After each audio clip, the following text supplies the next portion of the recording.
Peace, peace, peace, and welcome to another episode of the Grown Man Shift Podcast. I'm your host, Baif Nuruddin, and thank you. Thank you for continually pulling up, continually pressing play.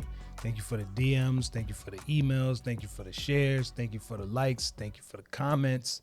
Thank you for the engagement. Thank you for the love. I appreciate it. There's a lot that you can be doing with your time, and you decide to spend your time with me, and I cannot overlook that. Season 2, I'm going a little bit different. I tend to go off on a tangent and just kind of recalibrating the gears. I'm following a methodology of points to hit on every episode so I can, one, stay consistent and concise, and two, I don't revisit the same points that I may have in a previous episode. So bear with me as I play with the format, right? The whole thing is to grow, is to change, is to shift, is to bring something a little bit different each time that I come to you.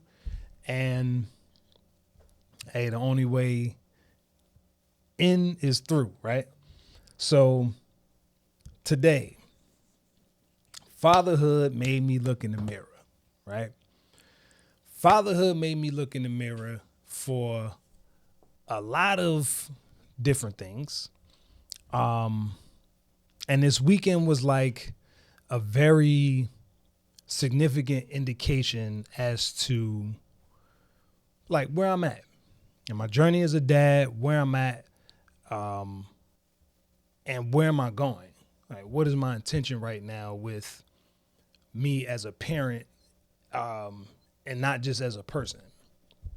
Because fatherhood has shaped a lot of my temperament. It has shaped a lot of my viewpoint. It has shaped a lot of where I'm at, the tools and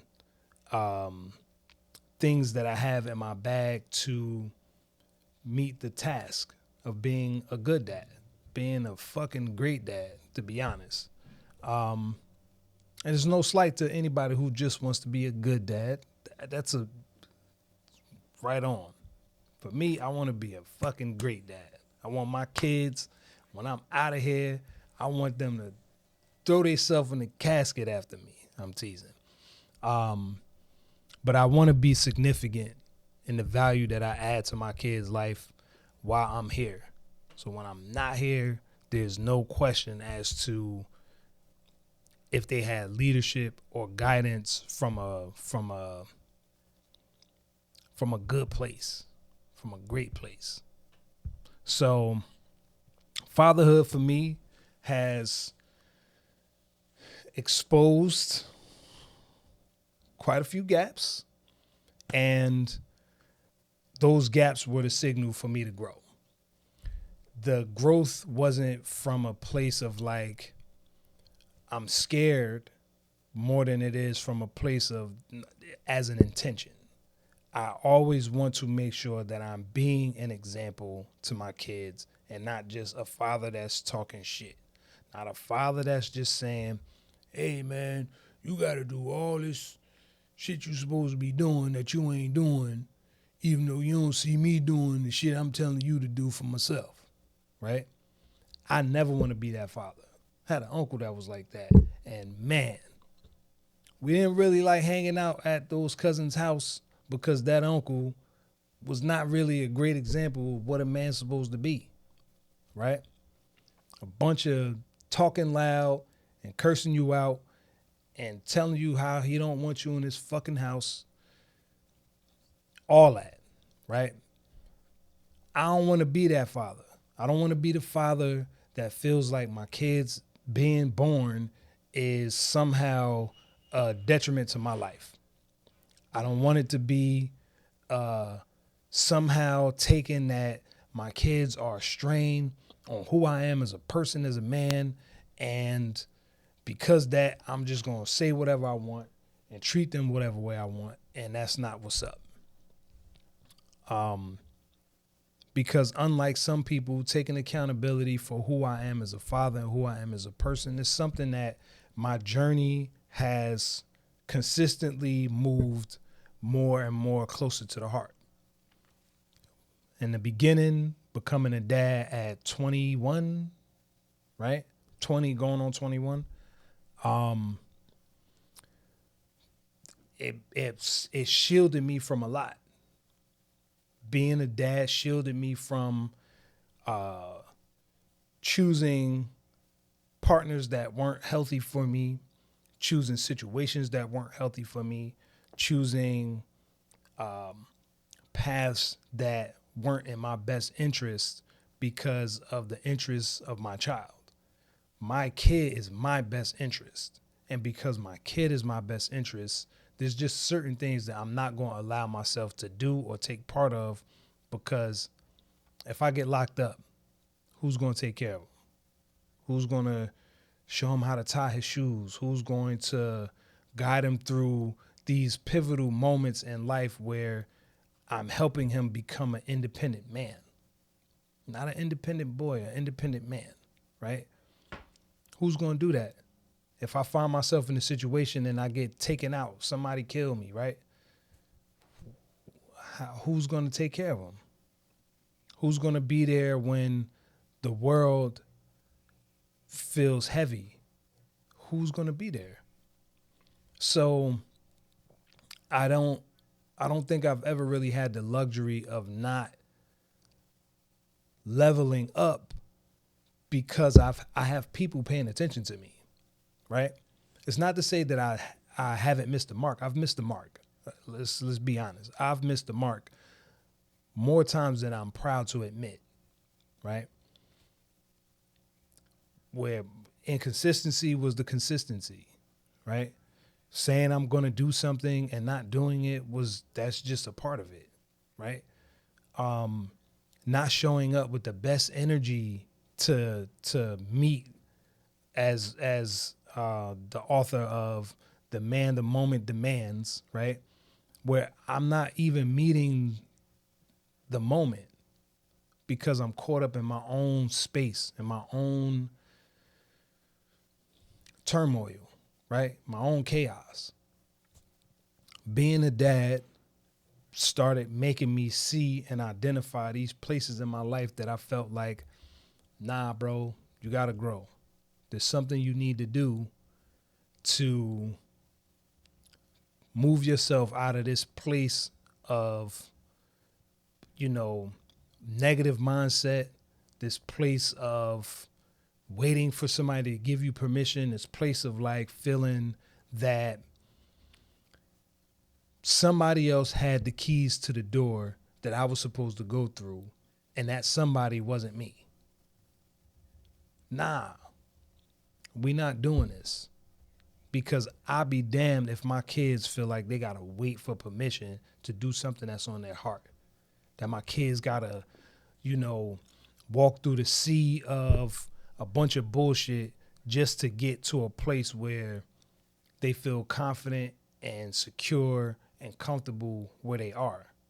That their presence is accepted, their presence is wanted, their presence isn't looked at as like, oh my God, such and such is here. Let me get the fuck up out of here. No. So for me, the best place to parent was to be an example as opposed to just talking shit. Am I living up to my own standards, let alone the ones I'm the standards that I have for you? Am I even living up to those standards? So I don't want you to be a certain type of person. Am I also adhering to that? I want you to try a certain kind of way. Am I also doing that? When it comes to the things that upset you or get you off your square, and I'm telling you to be emotionally steadfast a certain kind of way, am I also doing that? Because if I'm not doing that, then I'm just creating an environment for my kid to feel like, man, fuck my father. He was always hard on me, telling me to do shit, and he never mounted nothing himself. That is not the kind of journey of a dad that I want. Rest in peace to my father. My father sold a lot of bill of goods to me. He did. I get it. Father was on drugs. So, as somebody who felt like he had to prove something to me and my brothers or whatever his motive was, telling me he was going to do something knowing damn well he wasn't going to do it, that part was like, damn. Like, you ain't had to lie to me. You could have told me the truth. I don't know how I would have handled it. I don't know even what I would have did with it, but it's better than feeling that void of like he don't care. It's better than feeling that void of like, well, I mean, he said he was going to do it, and if he didn't, then that mean maybe he didn't really want to do it. Who knows? All I know is knowing what that feels like and then watching myself do that to my kid, after a while, it was like very unconscious. It was very unconscious. It was very in the background of what I was thinking and not necessarily something that I was choosing to do to be duplicitous to my kid. It was from a place of like, in the moment, this is what I feel, but not being evolved, what I felt overrode what I'm like actually paying attention to the details of it. And it's something that I struggle with for the past 20 years. I'll be honest. Well, I say 20 because I've been getting my shit together. But for a good deal of my parenting journey as a father was undoing that space of like really standing on my word. My mother used to say it all the time, like, your word is your bond, your word is your bond, your word is your bond, your word is your bond. But I seen a lot of people give their word and not keep it. So I don't know subconsciously how that equates to me also not keeping my word. But I'm sure there's a through line that connect both of those dots, right? And becoming aware of it is like, so you're going to repeat the cycle of not doing what you say you was going to do, and then have your kids repeat the cycle of them not doing what they said they was going to do. And if they have kids, they're also demonstrating to their kids that you don't got to do what you say you're going to do. You don't have to. You can get over. People won't forgive you. You'll be all right.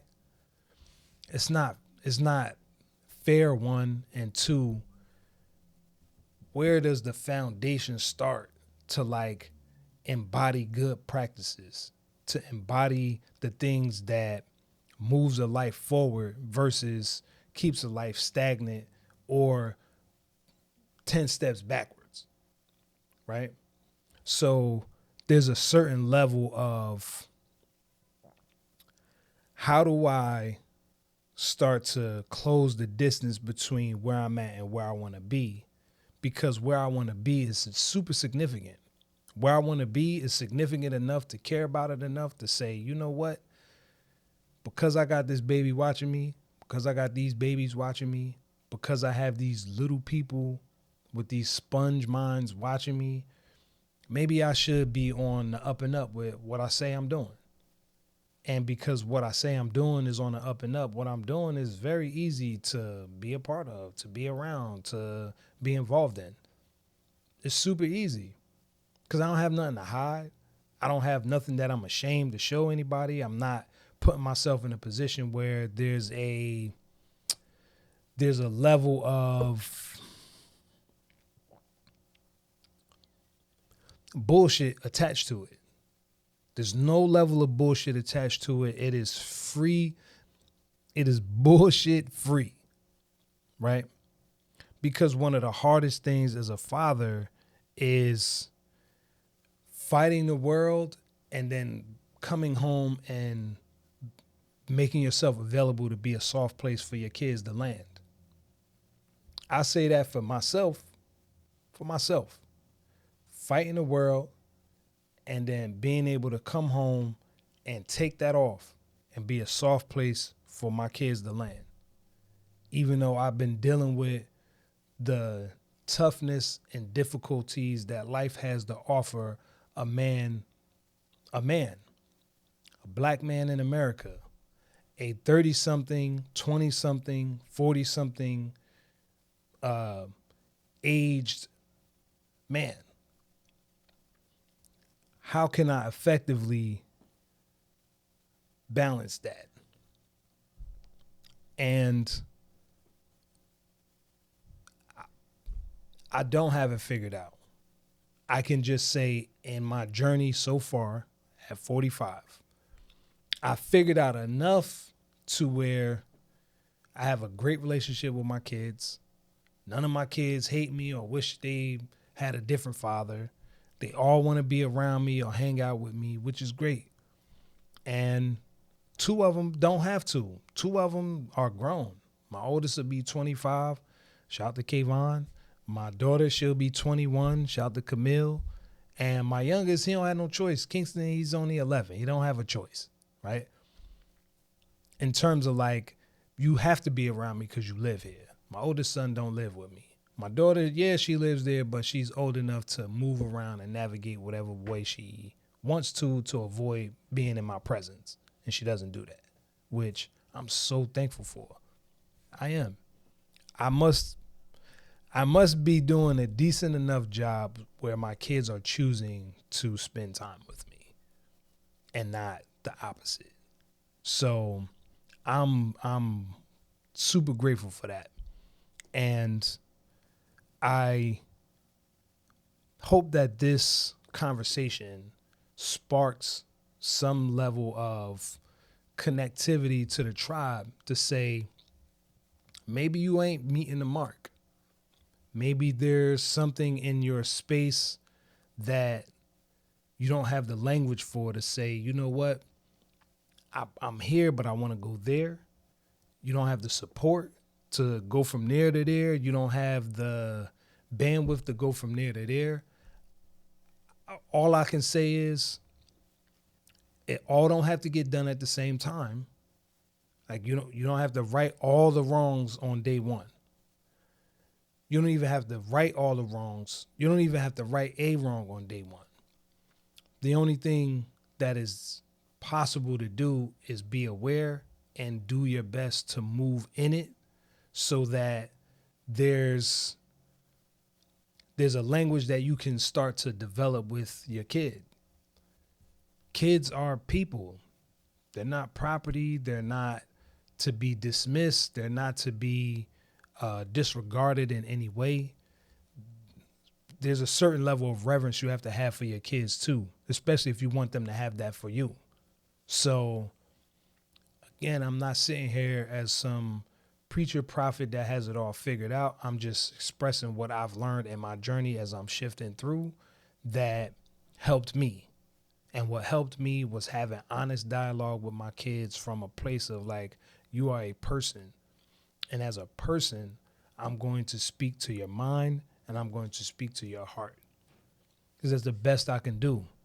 Whooping ass didn't work for me. I told y'all before in one of the episodes, I whooped my oldest son until he was maybe 7. And when I say whooped, I mean I can count just less than 10 times that I've put my hands on my son. I'm not even proud of that at all. Just saying it never felt good for me. So why am I continuing this thing that I know doesn't bring me any joy, pleasure, any sense of relief? It's damn sure not teaching a lesson. If anything, I'm teaching my kid how to avoid intimacy with his dad because I'm violating. I'm putting my hands on this kid that can't defend himself. So I'm not doing that, right?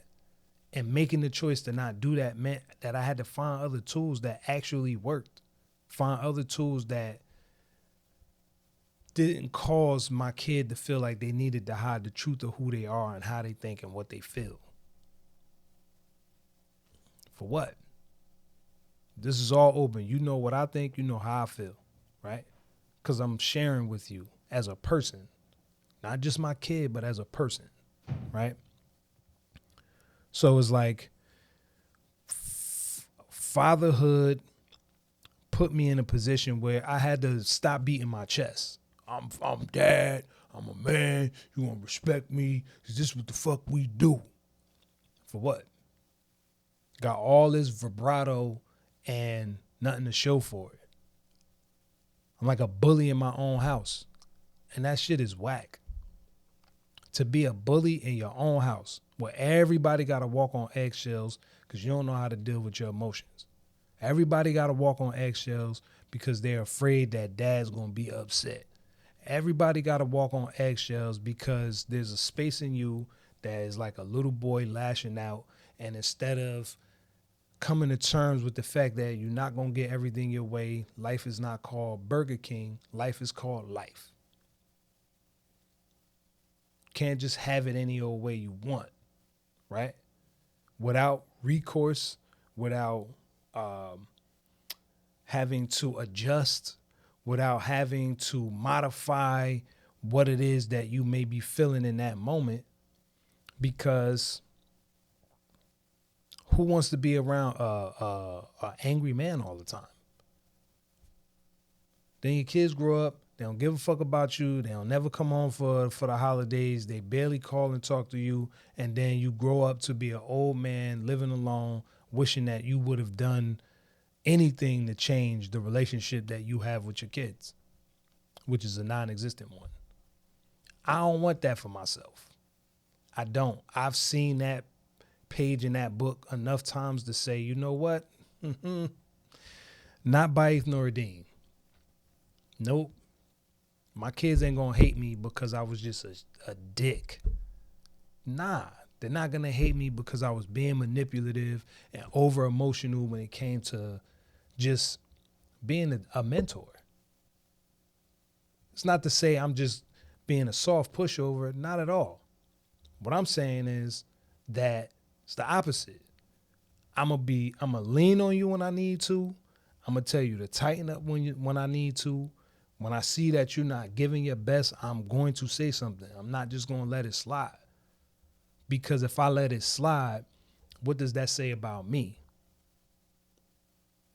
I'm watching you do something that's not in your best interest and I don't say nothing. Nothing? Not even a, hey man, I know you like doing it this way, but every time you do it this way, do you notice this and this and this and this and this and this and this and this? How do you feel about this and this and this, let alone this and this and this and this, right? I feel like that's a way better way to engage in dialogue with another person than straight coming at them from an authoritative space. I'm your father, and this is what you're supposed to do what I say because I'm your father. All right. As my wife put a PhD on everything when she's trying to be smart or whatever. But since you got your PhD in fatherhood, all right, then tell me how I'm supposed to be. Right? I don't have no PhD. I'm not a player hater, and I damn sure ain't a scholar in the eyes of the fatherhood gods, right? But I am doing my best. And I can say I'm doing my best because everywhere that I slip, everywhere that I have stumbled, everywhere that I have fallen, I've looked at those places and decided that I would never do that again. I decided that I'm not going to slip here no more. Right? I got over emotional in this situation. And instead of me letting that be the course of action, every time that this situation happens, I'm able to say, you know what? You ain't deserve that. And because you didn't deserve that, I'm going to step my shit up so I can be more of service in this moment as opposed to being somebody accusing you of doing something versus somebody who's accepting the fact that you have flaws too, that you fall short too, that you don't hit the mark also. That's not difficult. For me, it's not difficult because that's what I want. That's what I wanted. When I was a kid, that's all just hear me out as a person. Before you pick up that belt and whoop my ass, just hear me out as a person. And I get it. Spare the rod, spoil the child. Even though everybody be quoting that verse wrong as hell, like somehow the shepherd of sheep was using the staff to whoop the fuck out of it wasn't whooping no sheep. Use the staff to guide as a barrier. Don't go here, staff. Guide you to where you need to go. Not, didn't I tell you, sheep, to get your ass back? That's not how that worked. And I don't know why we've accepted that Bible verse to mean that. Spare the rod, spoil the child. No, spare the correction, spoil the child. Spare steering your child in a certain direction when you see that they're going off course. That is how you spoil your child. Letting them do whatever they want to do and get away with bloody murder and never teach them decorum and truthfulness and authenticity and all of those things that like really matter as a human for real. Not from a place of like, again, I'm the boss of this family and what I say go. Nah. I'm saying what I'm saying because I feel like this will absolutely 1,000% help you, even if you don't realize it right now. Even if you don't. And 9 times out of 10, it's not even what's being presented, it's how it's being presented. With attitude and vitriol and mad shit behind it, as if that's going to somehow solve it. Because when was the last time anybody bought you something that was concerning to them and they were screaming at you and all in your face and saying whatever they wanted to say to you and you just accepted it? You don't. You don't. So why do we feel as parents, as fathers, that it's okay to have this super huge vibrato when it comes to course correction when it's probably falling on deaf ears anyway?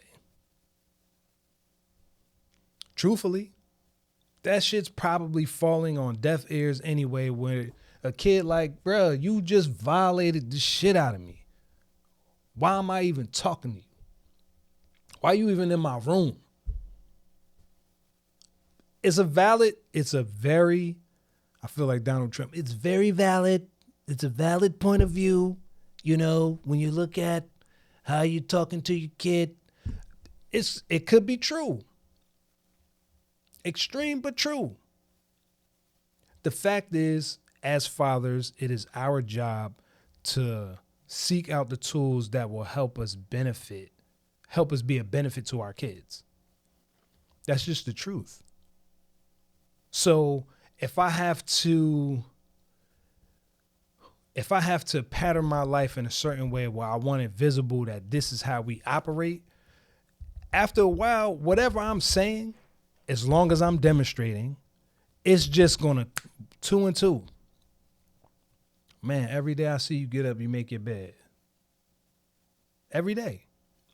So when I say to you, every morning when you get up, you should make your bed. You'll never look at me and be like, well, you ain't never do it. You don't even make your bed. Why are you making me make my bed? And that's a lot of where the conflicts start to happen. As parents, as fathers, we don't model the behavior that we want our kids to have. And because we don't model that behavior, our kids are looking like, how you telling me something you don't do? Are you the pot or the kettle? And I'm cool off that. I'm so cool off of that. Like, you don't have to, it's not a dictatorship. I'm the king of the castle, but I'm not the ruler of everybody's actions, thoughts, and feelings. I don't have jurisdiction over that. I don't have jurisdiction over what you do, what you say, or how you respond, or how you feel. I don't have jurisdiction over that. You do. Just like you don't have jurisdiction over those things for me. You don't. So as a dad, I feel like it's necessary for me to make sure I'm keeping my iron as sharp as I can. Whether I'm doing it on my own, like for myself, or I get around a group of guys that have a certain cadence and I respect that cadence and I start to adopt that cadence as my own, or whether it's some books or therapy or whatever it is, finding the way to being the sharp iron that I can be, it only allows me to put my kids in that same position where they like, hold on, my pops is pretty sharp. And because I'm inviting them in, there's no separation between who I am and what I'm doing versus who they are and what they're doing. We both people figuring this out. We both are. I may have a little more figured out. I may have a little more surety or confidence or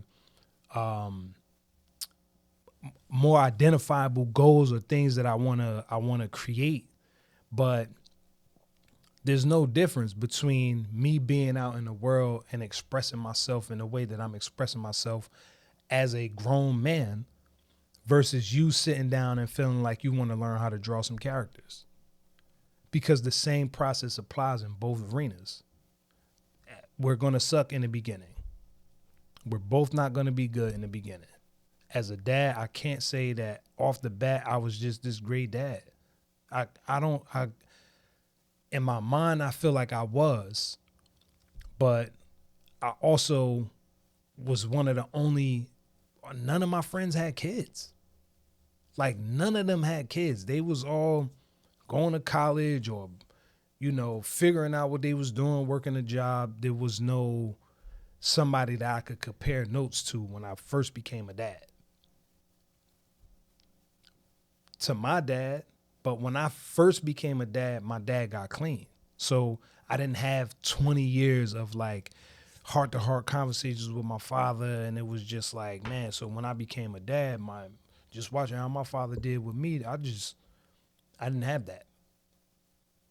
All I had was, all right, what do I want to do? What do I want to make sure my kid knows, feels, So there was a lot that I had to unlearn. There was a lot I had to unlearn because I didn't have an example. So being able to show up a certain kind of way, I'm just thinking like, Heathcliff Huxtable did it like this. You know what I'm saying? Brother Johnson at the church did it like this. Deacon such and such at the church did it like this. And then,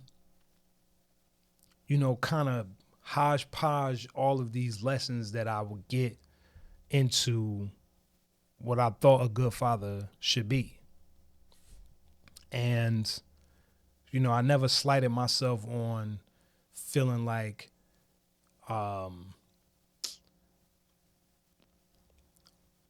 because I didn't have the tutelage of my father that somehow I was devoid of a lot of things. I didn't know what I don't know, right?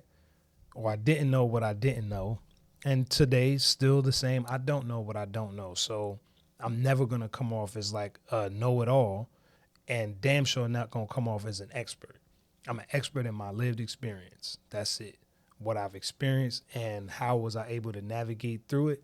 That's the best that I can give you. And if something I says works for you, it works. If it doesn't work, that's okay too, right? That's totally okay. Because this isn't me telling you what to do. This is me telling you what I did. This is just what I did in my journey, right?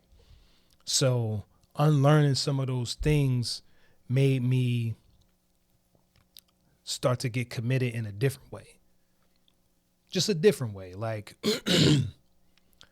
when I say, no, I can't do something, why am I saying, no, I can't do it? Dad, you want to go outside and play with me? Oh, I'm tired. Just say, I don't want to do it. Valid. Being tired is valid. However, I've been saying I'm tired for the last 3 days. At some point, my kid ain't even going to ask me because my kid is going to expect me to say, I'm tired, I can't do it. And then they get older, and then when shit's hitting the fan and life is fucking them up, and then now they got a chance to say, hey, Dad, I need some help. They'll never say nothing because in their subconscious, in their spirit, in their soul, in their remembrance, Dad gonna be too tired to help me. And that is not, I don't want to swallow that pill, man. I don't.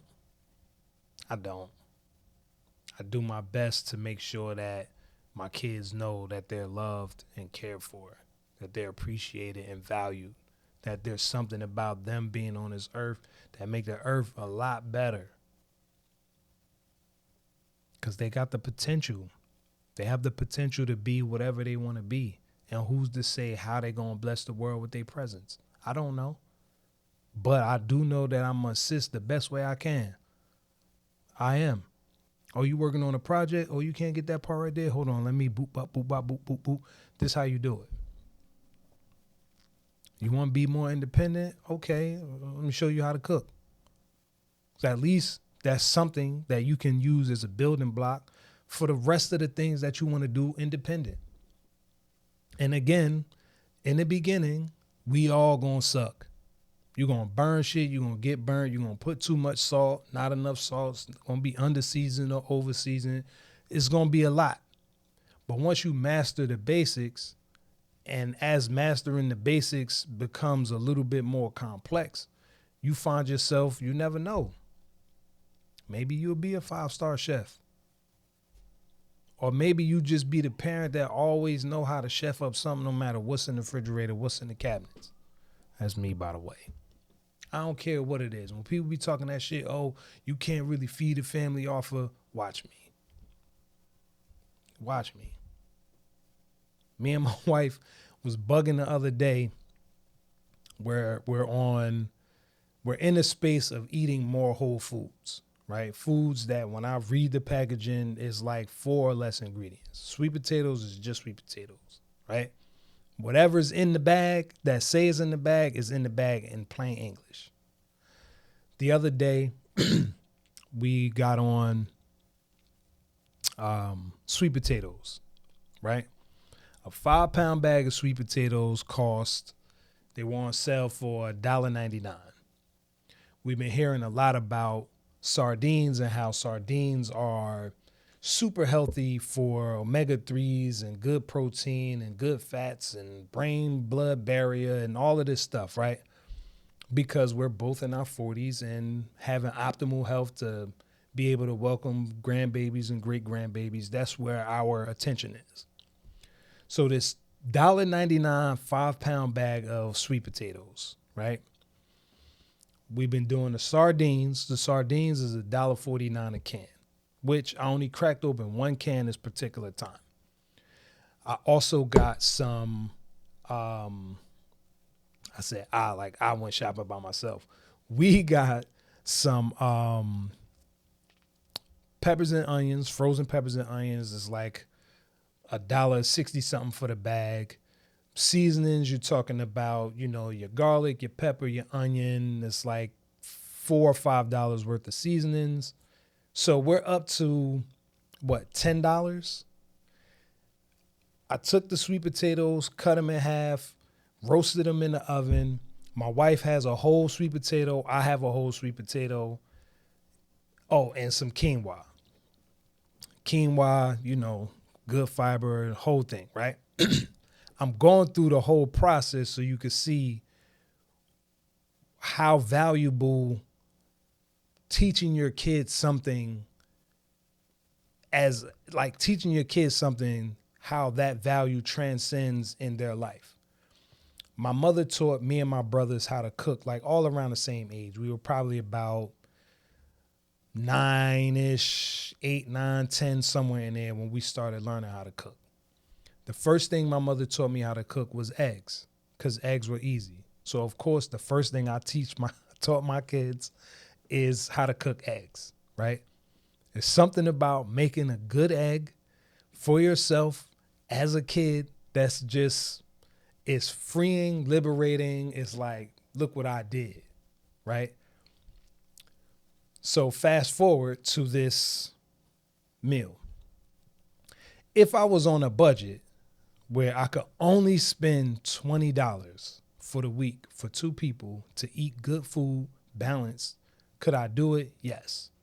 And I could only do that because when my mother taught me how to cook, me and my brothers, it was a very simple guideline. If you have flour, butter, milk, eggs, sugar, salt, you pretty much have the building block to kind of make anything you want, right? Maybe not meat based in terms of there's no chicken or fish outside of the eggs. There's no chicken or fish or turkey or beef or pork involved. But these are something that if the bottom fell out and you really had to get busy with these things, you can kind of create a good amount of things, right?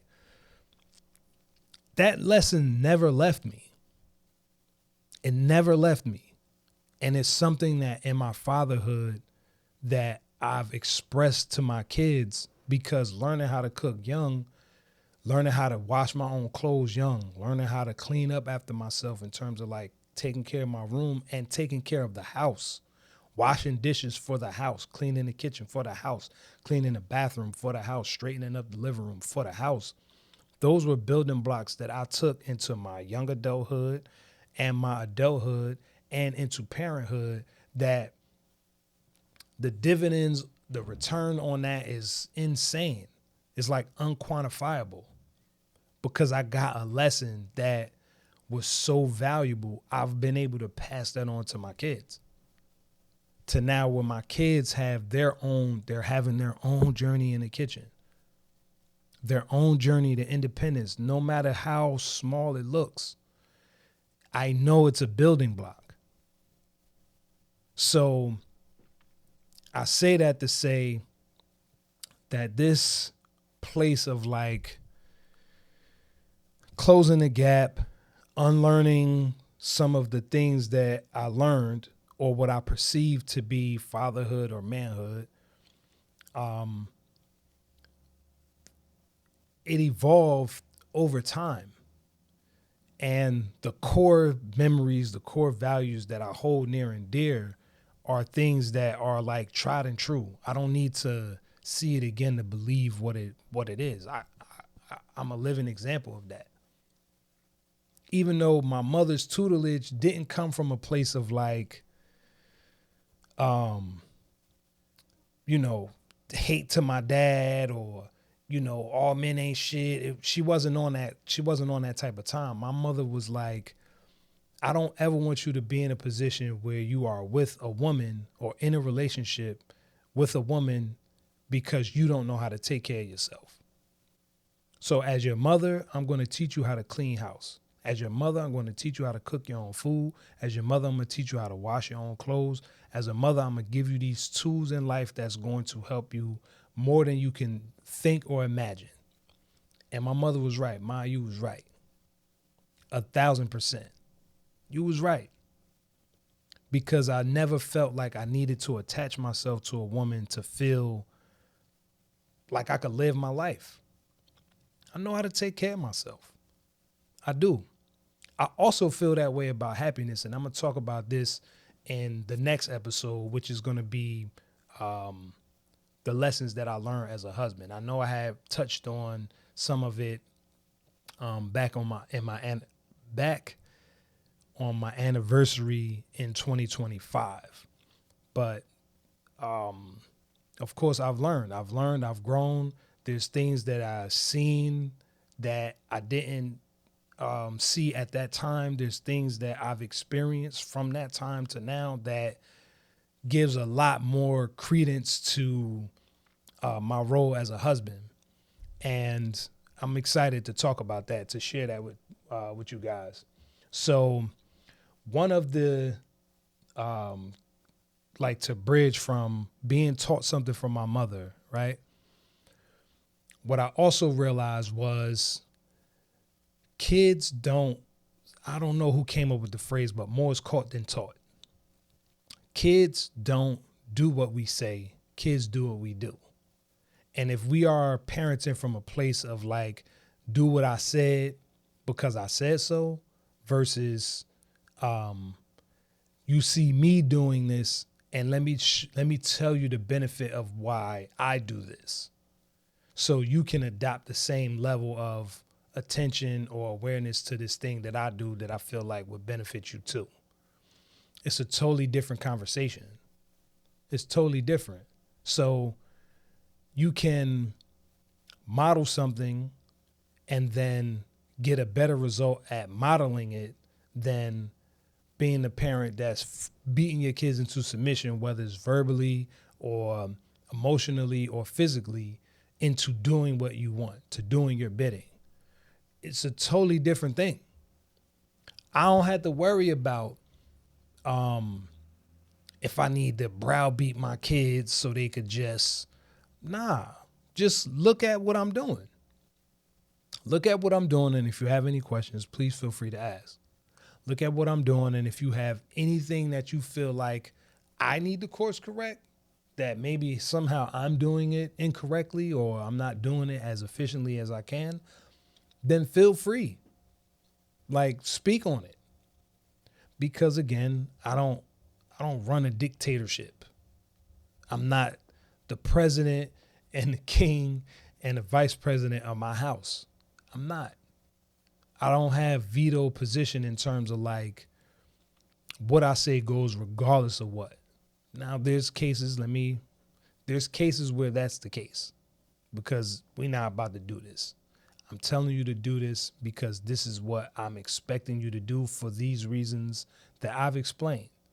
It is not unbeknownst to you why I'm asking you to do this. It's not unbeknownst to you why I'm telling you to do this. It's not unbeknownst to you why I'm suggesting for you to do this.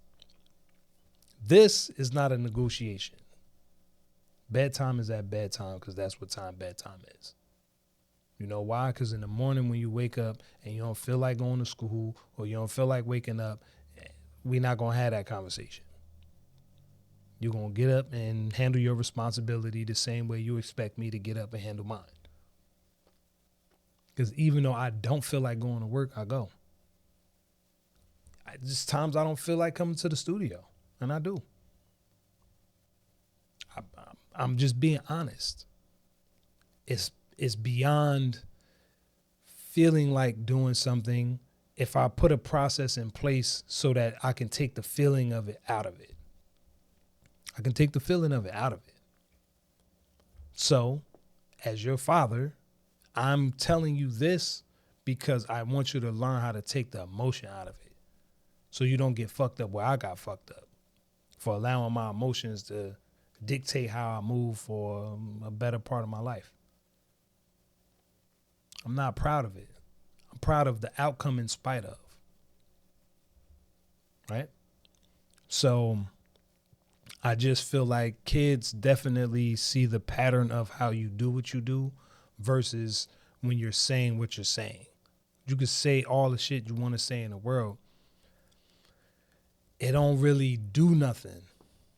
Sometimes, depending on the type of kid you have, sometimes you can just say the thing that you need to say to your kid and your kid takes heed to it, regardless if they say, oh man, you know what, dad, regardless, they take heed to it. But it's like realizing that I had to step my shit up made me a lot more hyper-focused on me and not them. The things that I need to take care of in myself, and not because I need to take care of what I need to take care of for myself. Now I'm projecting that onto my kids for this unrealistic expectation, or to be something, or to have something, or to do something. I don't have that. And that's okay. It's okay to not have that. Because I can't expect you to do more than I can expect from myself. How is that even possible? Jump off of this building to that building.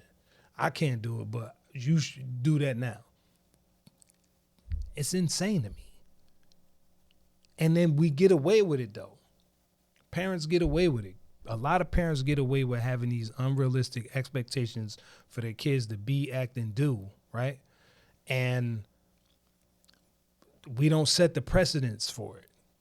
We don't even have the capacity for it. There's nowhere in the lexicon of us being a person do we have this level of expectation for ourselves, but yet and still we have it vehemently for the kid. Vehement. No, you have to be like this. Well, what did you have to be? What did you have to be? What point of your journey did you become who you saying that I should become based off of the expectation you have on me? Where's the expectation you had on yourself, and did you even become what you expected? Nah. So what we talking about? What we talking about? Because people forget. Kids are kids, but kids have feelings, kids have thoughts, kids have emotions, kids have perspective, kids have a lot of the same things we have. Whether they're as sharp with it or not, doesn't matter. If a kid sense bullshit or feel bullshit, it's still bullshit. It's not the kid version of bullshit versus the adult version of bullshit. It's still bullshit. I'm watching you spend money on a bunch of bullshit, but yet and still you telling me what I should do with my money. Or yet and still you asking me to help you out with some of these bills and some of this thing but I see you out here doing all this crazy shit with your money. I see you. But yet and still the expectation is for me to be in a place where I have it to give. Whatever it is, I have the emotional capacity to give, and you're not extending it to yourself or me. I have the financial capacity to give, and you don't have the financial capacity to give yourself or me. You're asking me to be in a physical state where you're not willing to also be in that physical state yourself. So how can you expect that from me? And a lot of parents get the game fucked up because they have this unrealistic expectation for their kids to be more than they are, for their kids to do more than they did. And that's not fair because you don't have the expectation on you to do more than you doing or have more than you having and actually following through on it and actually having the plan behind it and actually getting after that shit. That's not true. So how do you have it for everybody, your kids, right? How do you have it for all of them, but you don't have no smoke for yourself? You got smoke. Just your grades ain't this ain't this, that ain't that, and you ain't been in the gym.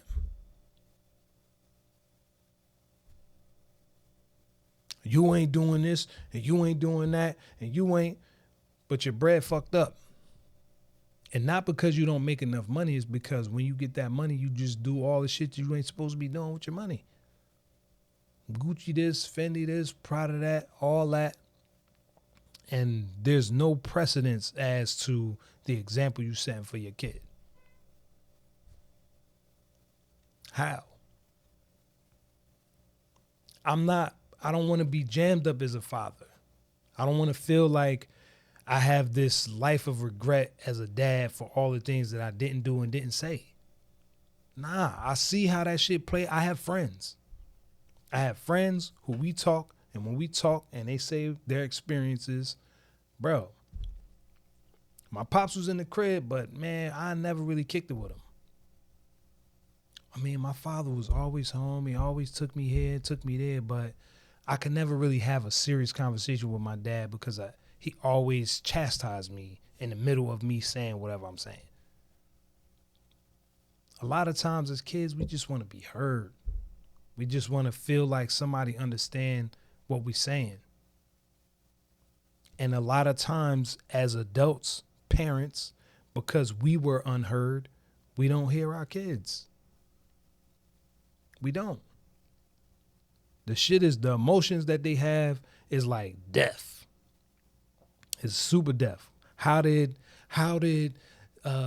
this thing make you feel when you were 15? It not happened to me when I was 15. I ain't even. What you mean not happened to you? If you don't remember the situation with boop boop boop ba ba ba. Oh yeah. Never been processed, never been thought about since that time. It just got locked up, buried away, and now it shows itself as anger issues. It shows itself as being inconsistent. It shows itself as being a dreamer too much and not a doer. How do I know? Because listen, I've had aspirations and dreams since I was a kid. Since I learned how to read, I had aspirations and dreams. I grew up in the era where Lifestyles and the Rich and Famous was an actual show on TV. It was like MTV Cribs for the 80s. Welcome to Lifestyles of the Rich and Famous. I'm your host. And they be doing a bunch of cool shit, going to rich people's houses and seeing how they live. And I just imagine myself like, man, one day I'm going to have a mansion. One day I'm going to buy my mother a mansion. I'm going to get my mother a Cadillac. This shit going to be lit. I didn't say lit because we didn't talk like that back then, but you get what I'm saying, right? I had aspirations as a kid to like become something, to be successful. How? I didn't know, but I just knew that successful people had money, and money meant you could do a lot of this cool shit with it. Mansions and cars and boats and planes and trips and all that. And all I saw in all of that was doing that with my family. Not to get the Rolls Royce so I could stun on all the niggas that fronted on me in high school for what? If I get to that position, it ain't gonna matter who stunted on me. It's not. It's not. But I imagine living in a mansion with me and my brothers and my mother and my father, and I imagined that because I felt like, man, we could all have our own wings of the house. It would be so cool. I imagined that. So as somebody that still remembers what it felt like to have wonder of the world and look at my parents as superheroes, it's like, why would I ever try to front on my kids, bro? Why would I ever front on myself enough that I don't grow, that I don't change, that I don't put myself in a position where I'm just leveling up because that's just what the fuck is supposed to happen right now. It's the level up. I've been doing push-ups long enough where, of course, the chest is chesting and the arms is arming. Not right now. I'm speaking this into existence. But just saying. That's how that usually works. It usually works because we're depositing a little bit in the account every day. Every day. And over time, that deposit in that account actually it equals to something. So in the bank account of being a dad, I'm investing every day as much as I can. As much as I can. Because I want my kids to operate on a certain level that surpasses mine in whatever way that is theirs. Not based off of what I feel like they should be. Nah, I feel like the relationship we have should stay intact because I'm doing my best to invest in it. To find out where you are in your mind, where are you at in your spirit, where are you at in your heart, where are you at in your vision for yourself. Where you at? How can I help? I can't help. You don't need no help. Cool. But if you need help, you know you can hit me. You know what I'm saying? So I'm going to land the plane because, yeah, I think I've covered a good amount of bases with this new structure. And I'll leave it with this because it says, what kind of father are you committed to being? I'm committed to being the kind of father that listens, the kind of father that cares, the kind of father that no matter what happens my kids always know that I'm a very safe place to land. I'm committed to being a father that don't pull no punches, that don't spout out no bullshit, and don't have an unrealistic expectation for my kids to perform, be, and do whoever outside of whatever they're capable of. That's the kind of father I'm committed to being. So I admonish any dad that's feeling like, man, I fucked up, it's too far, it's too late, it's too far gone. I would reconsider. Because my dad was in and out of jail, off and on drugs, until I became a dad at 20. And I don't know what it was about him being a granddad, him watching me go through my journey as a father, that ignited the flame in my dad. But before he passed, I had every bit of what I felt like my father was capable of and more. So it's never too late. I'm talking about living in my father called it an abandonmenium. An abandoned house. Him and another one of his crackhead homeboys lived in. They had 2 crackhead shorties in there living with them. They had heat, electric. It was amazing. I was in Orange one day. For anybody who's from Essex County, I was in Orange on Main Street, and I saw my father out there. He would sell incense and oils or whatever. And, I asked for change. My father really wasn't a beggar for the money more than a hustler for the money. At one point he was robbing people. So I can't say like he was just this friendly guy, At one point he did what he thought was necessary. But at this particular time, I had seen him. And no, now that I'm saying the story, I know what it was that changed my pop's perspective. Because it was a series of events, and this was like, I was a father. My kid was maybe a few months old. And I remember seeing my father. He took me to the abandonmenium. I'm in there, and I'm just impressed. Like, man, they really got heat in here for real. Like, it's cold, like wintertime. They got heat, lights and shit, snacks and shit. I'm like, man. And my father was like proud that he was there because he wasn't out on the street. My father like, yeah, man, we've been in here for like 2 months off and on, And I just remember thinking like, man, like this is really my father. And my father is homeless. Like, this is really my dad. My dad is really homeless. And it was just like I felt for him as a man. Like, damn, the smartest dude. Like, my father, genius, right? Artist, he could look at whatever and draw it. Like, he was just that good. 3rd degree black belt, martial arts, he was not to fuck around with, right? So my father had the makings of a great man. He just didn't tap into it. And I remember him saying to me that night, he ended up seeing somebody that he had owed money to. And the dude was tired of like chasing my dad around, basically. Like, bro, every time I see you, you tell me you don't got the money, you gonna get it, blah, blah, blah, this, that, and the third. I'm tired of it. Pulls out the gun on my pops, pulls the trigger, the gun jams. My father says to me in that moment, he realized like he had a lot more to live for than what he was living for. He called it a death style. He was like, nah, my death style was insane. Like, I wasn't living for shit. I wasn't even living for y'all. But when he was faced with that moment of losing it all, that was like, nah, let me put some more respect on the shit that I do have.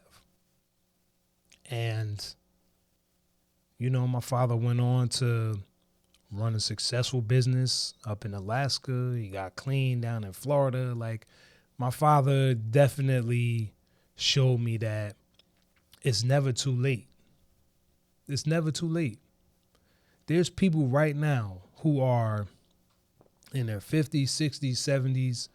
If their parent could say to them, have a real conversation with them, say to them that they loved them, that they always cared about them, that they were always proud of who their kid is, that would move mountains for a lot of people. So, you can't give what you don't have. And if you don't have it for yourself, you can't give it for nobody else.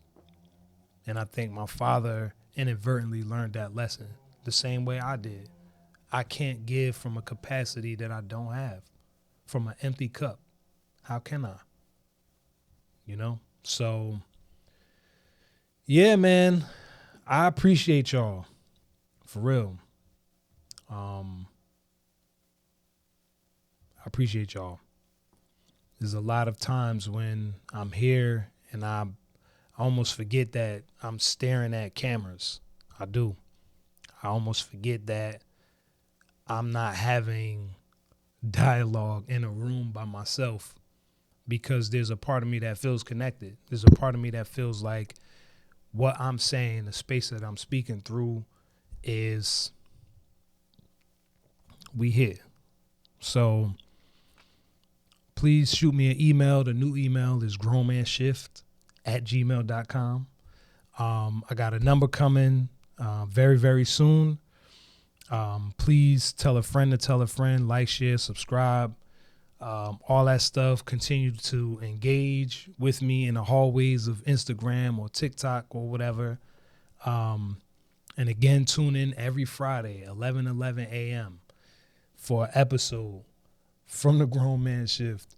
And I stand on that. I guarantee, you know what I'm saying, on some Denzel. So I really, yeah, man.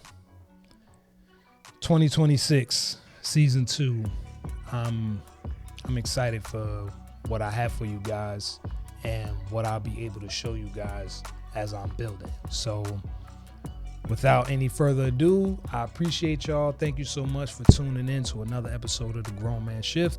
I am your host, Baith Nuruddin, and peace.